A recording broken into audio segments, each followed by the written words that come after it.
How's it going, everyone? Thanks for tuning in. So we got a little snowstorm that showed up, and it didn't hang out long enough for me to film my Avenger Stormtrooper special review video, but I'm going to wait till it snows to film that.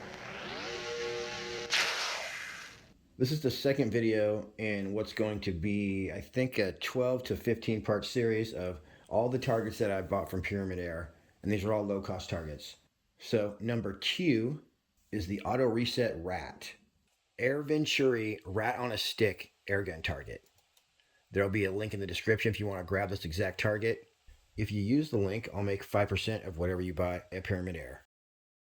Right here, this is the desk that my cat likes to hang out on and have her food and everything, but I'm borrowing it for a little sniper activity. She's cool with it.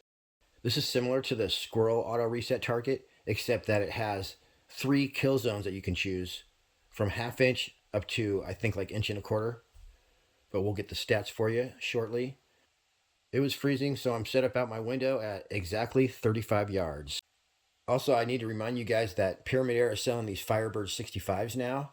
So there'll be a link in the description to that review.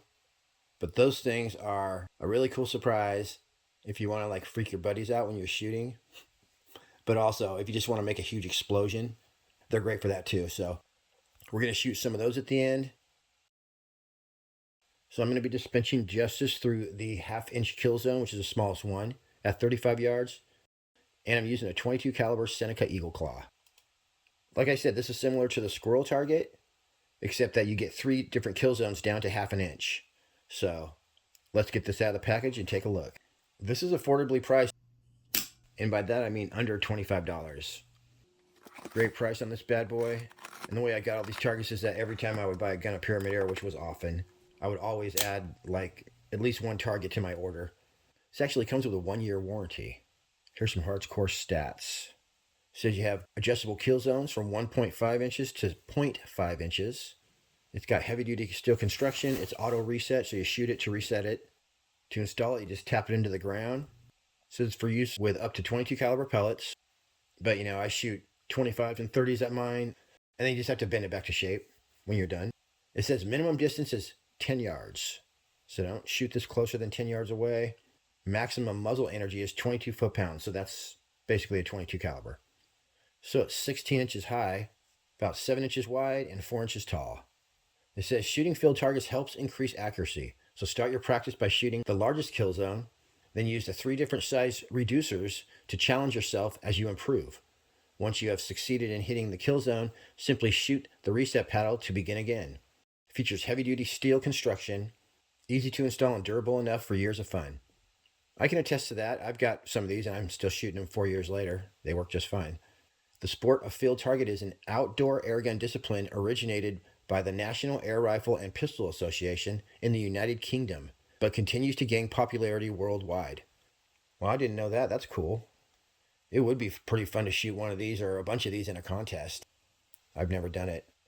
So the only thing under specs is it weighs 2.85 pounds. It was actually super windy, like 15 to 20 mile an hour winds for sure. But I sighted in as best I could with my Seneca Eagle Claw.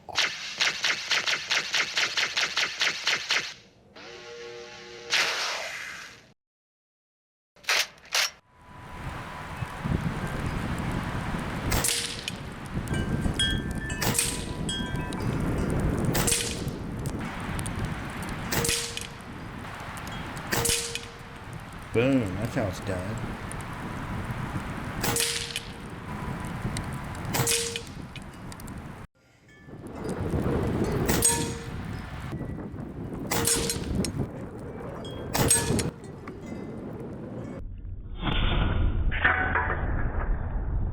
Boom, right back up.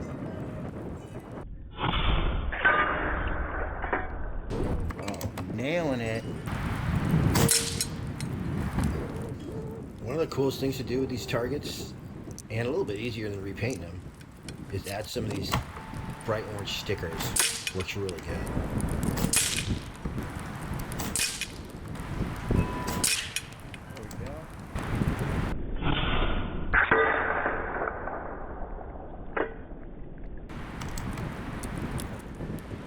Now Now these Firebird targets are so loud that they're a little bit too loud for my house. The harder the background, the louder these are going to be. So this time I put it against pretty much no background. Nothing but a piece of cardboard, and it worked perfectly. This one was more of a flasher than a violent explosion. So this rat target held up perfectly to my 900 and something feet per second 22 caliber air arms. And you can shoot this with a 25 caliber, especially if you get it at a longer distance away. The worst thing you have to do is bend it back into shape a little bit, which is super easy. Like I say, you guys, I've had targets similar to this, and I'm still shooting them 4 or 5 years later. So you'll get your money's worth out of it for sure. All right, everybody. That's it for me on this one. Till next week. Happy shooting. We'll see you in the next one.